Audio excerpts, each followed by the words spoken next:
What's going on, guys? Welcome back to the channel. Hope you're all doing well. I am super duper excited because I finally get to show you guys the world's first mini ITX AM4 motherboard for AMD Ryzen. This is the Biostar X370-GTN. It's finally here over a month after the initial release of Ryzen, and I know world's first sounds a little clickbaity, and it might be, but I think this is valid. This is the first publicly available for purchase AM4 Mini ITX board, at least to my knowledge. Honestly, I think Ryzen is a really good fit for Mini ITX for a couple reasons. The first of which is that we can now build small form factor systems with relatively affordable CPUs that are rocking more than 4 cores and 8 threads, right? So before this motherboard, the best we could do on this form factor was the 7700K from Intel with 4 cores, 8 threads, and I guess you could count the X99 ASRock motherboard that was Mini ITX. However, it was just awkward as hell. It had some weird compatibility quirks when it came to the CPU cooler, not to mention it was incredibly expensive. I think it's still retailing for around 250 bucks,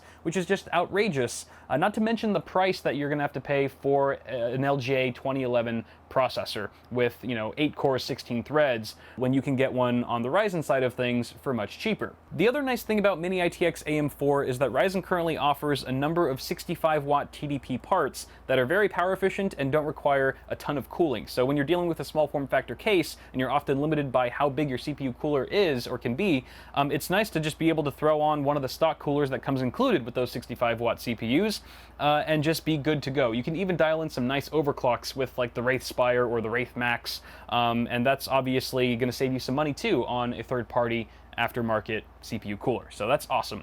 But let's get down to some of the specs and features of the motherboard itself. That's why we're here. First of which, I'm going to address the elephant in the room, which is the X370 chipset. We've all sort of been scratching our heads since catching wind of this board because there are several features of X370 that simply can't be utilized on this form factor. For instance, you get 2 additional PCIe Gen 2 general purpose lanes over B350, but where are those gonna go? I mean, apart from the 4 lanes that's eaten up by the M.2 slot on the back of the motherboard, which is nice, it does support SATA and PCIe, of course, and then that's pretty much it. So the rest of the PCIe lanes that you get with this chipset are sort of wasted there. Additionally, with just one PCIe Gen 3 x 16 slot, you can't really take advantage of X370's other notable feature, which is Sli support. So I don't exactly know why we need it on a Mini ITX board, but there you have it. And I mean, it's not like it's hurting the product unless manufacturers are charging a premium over B350 equivalents that effectively do the same thing. And Biostar is slated to start selling a B350 version of this board for like 10 to 20 bucks less, so I would consider opting for that board, assuming it overclocks and supports memory as good as this one. That being said, for the mere 110 bucks that I paid for this board, I wouldn't knock anyone for buying it because it's already pretty affordable.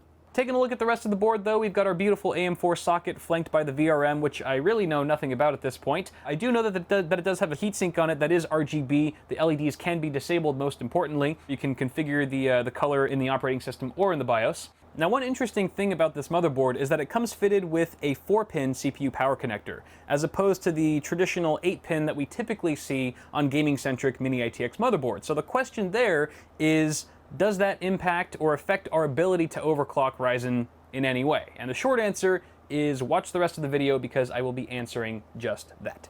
You get 2 DIMM slots on the board supporting up to 32 gigs of DDR4 at 3200 megahertz if you overclock. And with the memory kit that I have here, which is a G.Skill Flare X DDR4 kit, that's a 16 gigabyte kit at 3200, I was able to hit that rated frequency no problem. Of course, you have to go into the BIOS and dial in your timings and your voltage yourself, do all that manually, just like you have to do it with all the existing AM4 boards for the most part. But we're running at 3200, which is a big deal because of the significant impact that fast memory has on Ryzen gaming performance, and it's really nice to see that the first and currently the only Mini ITX AM4 motherboard is able to do this and run it at that frequency. Just above the DIMM slots, you get your only 2 system fan headers, which are 4-pin PWM, although I do wish there was a third one. That's okay though. Based on the price point, it's a fairly entry-level board, I know, and if you're rocking an AIO, they generally have some fan headers coming off of them, some fan cables to connect your radiator fans, or the worst case scenario, you could always use a fan splitter or something like that. Next to the fan headers, you get a pair of 50/50 RGB headers, which is pretty cool if you want to bling out your system. And then if we work our way over to the bottom right corner of the board, we get 4 SATA 6 ports, which are all natively controlled by the X370 chipset, and those are kind of sandwiching a single 20-pin USB 3.0 header. You also get 1 USB 2.0 header on the board as well. On the rear I/O, you'll find a single PS2 port, 5 USB 3.0 ports, which is quite generous, a single dual-link DVI, and HDMI out, which you cannot use with Ryzen because Ryzen does not have an iGPU. So these are really meant for the upcoming APUs on AM4 that should be here relatively soon. I don't know exactly when they're dropping, but we should see some pretty cool HTPC builds using those. So that's exciting. There's also an Ethernet LAN port and your usual fanfare of 3.5mm audio jacks and optical SPDIF out. Now, before we discuss the kind of overclock I was able to hit with this board, let's quickly go over the testing hardware, starting with the CPU. I chose the Ryzen 5 1600X, which has 6 cores and 12 threads. It's also a 95-watt TDP part. I wanted it to be 95 watt and not 65 watt, just to test the power limitations of that 4-pin CPU power connector. The CPU itself is being cooled by a Corsair H110i GT, which is a 280mm radiator AIO, and it is totally overkill for the 1600X, in my opinion. However, I did not want to be limited by, I didn't want to be thermally limited in this test for overclocking and stuff, so that's going to do a nice job of that. We've also got the 16 gig G.Skill Flare X DDR4 3200 MHz kit that we already discussed. For our video card, we have the GTX 1070 Mini from Gigabyte, seemed appropriate for this board, which we're running at the factory default speeds out of the box. Our boot drive is the ADATA SX900 SSD. It's a 512 gig capacity drive. And finally, our power supply is the HX 750 watt from Corsair. On that note, let's talk about overclocking. Specifically, were we limited in any way by that 4-pin CPU power connector?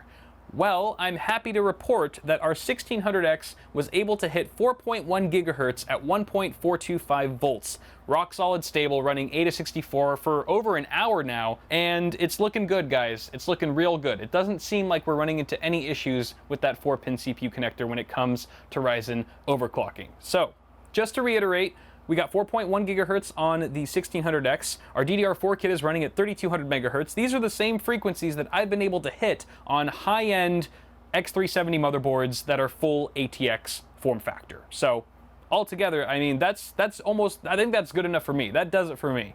I don't feel like there's really any compromise here apart from not being able to SLI or, you know, limited M.2 slots. You still get one, but still, overall, this is a fantastic board, and I would recommend it if you're in the market for a small form factor AM4 system, also because it's your only option at this point. So hopefully more boards like this are to come in the near future, and I'm going to be building a system with this specific board, so be sure to stay subscribed or get subscribed to the channel so you don't miss that. It's going to be really cool. But that's going to do it for now, guys. Let me know what you think of this Mobo down in the comments below, and feel free to toss me a like on the video if you enjoyed it. I've also left a link to this motherboard in the description, so you can check it out if you want to buy it. I'm not sure if it's sold out still or if it's back in stock, but I'll leave links down there. You can check it out. Also, feel free to subscribe to Bitwit Ultra for $1.50 a month. It's my early access ad-free channel. You can back out anytime. The first 2 weeks are completely free. As always, guys, I'm Kyle Bitwit. Thanks again for watching. Have a good one, and I'll see y'all in the next video.